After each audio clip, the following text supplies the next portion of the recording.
E aí, galerinha, beleza com vocês? Vamos então iniciar a nossa parte 2 do capítulo 7, Nordeste, Paisagens Contrastantes. Abra um livro então na página 26 e vamos para a nossa aula.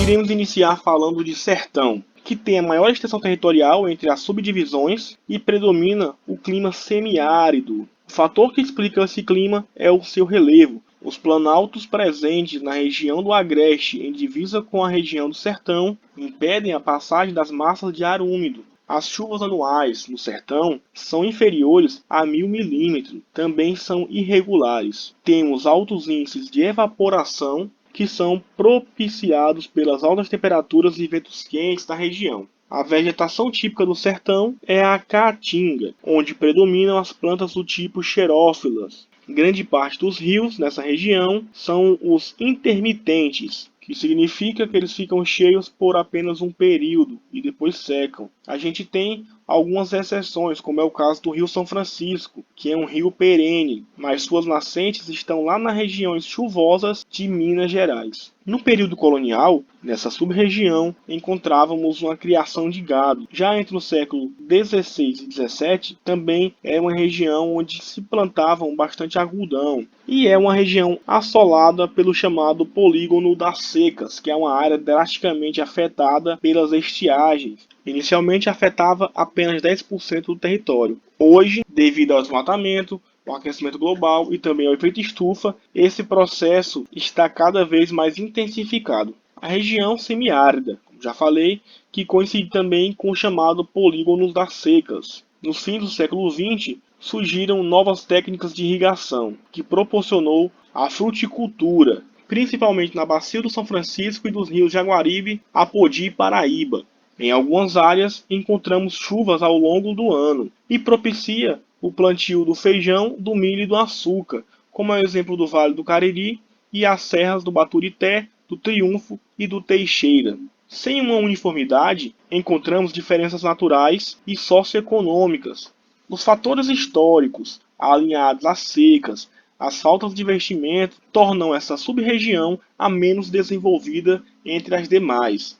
No século XX, os fluxos migratórios eram intensos devido às secas, e isso também fez com que grande parte da população do sertão migrassem para outras regiões. A escassez de água é um problema nordestino atemporal. Para tentar promover ações de amenização desse problema da seca, foi criado o DENOX, que proporcionou construção de açudes, poços e barragens, mas tornou-se também alvo de críticas, pois parecia atender apenas os anseios dos latifundiários e dos grandes proprietários, contribuindo para a chamada indústria da seca e também para o clientelismo.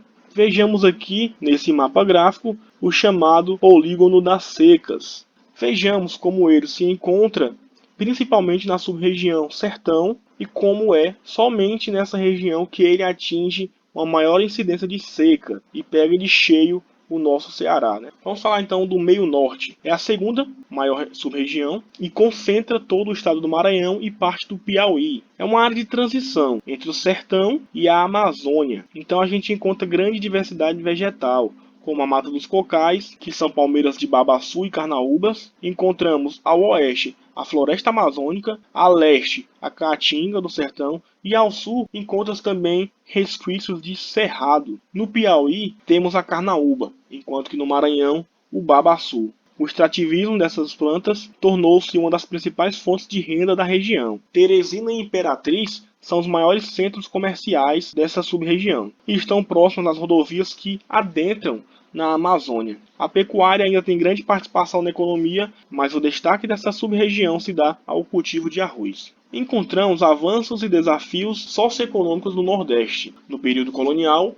predominava a monocultura exportadora. Então a gente tinha concentração de terra e poder na região juntamente com um desinteresse político, o que resultou em atraso, pobreza, desigualdade e também danos ambientais para a região. A partir de 1940, começou então a se tomar ações para tentar reverter essa situação. Foi quando iniciou um processo de grande avanço na região. No Pernambuco, desde 1960, tem recebido inúmeras fábricas. No Ceará, por exemplo, na região metropolitana de Fortaleza e no interior, como Sobral, Iguatu e Juazeiro, iniciou também um processo de industrialização. Além do mais, temos aqui no Ceará uma região inovadora por produzir energia eólica, que seria uma solução para os períodos de seca, já que as hidrelétricas irão produzir menos energia nesse período. A partir dos anos 2000, a gente tem um crescimento econômico maior no Nordeste do que a média do Brasil, e o aumento do consumo e investimentos públicos influenciou bastante nesse crescimento econômico. Mas isso não se reflete a qualidade de vida da população. Mas a gente tem como uma pequena melhoria, por exemplo, os aumentos reais do salário mínimo, a expansão dos programas de transferência de renda, como é o exemplo do Bolsa Família, e também o investimento nas indústrias locais. Mas temos ainda inúmeros desafios. A disparidade entre o Nordeste e outras regiões diminuíram. Entretanto, temos ainda presente um dos piores índices socioeconômicos do país. E como desafios para a nossa região, temos a redução da pobreza e também da desigualdade, assim como a melhoria da educação. Vejamos nessa tabela, por exemplo, a taxa de analfabetismo de 15 anos ou mais. A gente tem aqui um desenvolvimento dessa taxa entre 2016 e 2017. Perceba que a gente ainda tem uma maior população analfabeta em comparação às outras regiões. E a queda da taxa aqui se deu muito fraca, ou seja, apenas 0,3% diminuiu. Além do mais, nesse gráfico podemos ver a coleta de esgoto na região em 2016, e o Nordeste se encontra em penúltimo lugar. Apenas 44,3% da população tem coleta de esgoto, ou seja, tem acesso ao saneamento básico de qualidade. E, por fim, como atividade, vocês irão fazer no livro didático as páginas 33, 39, 40 e 41 e do suplementar de 8 a 11. E vocês terão até a próxima aula, ou seja, a próxima semana, para me entregarem essas atividades. Tenham uma ótima semana e bons estudos. Valeu!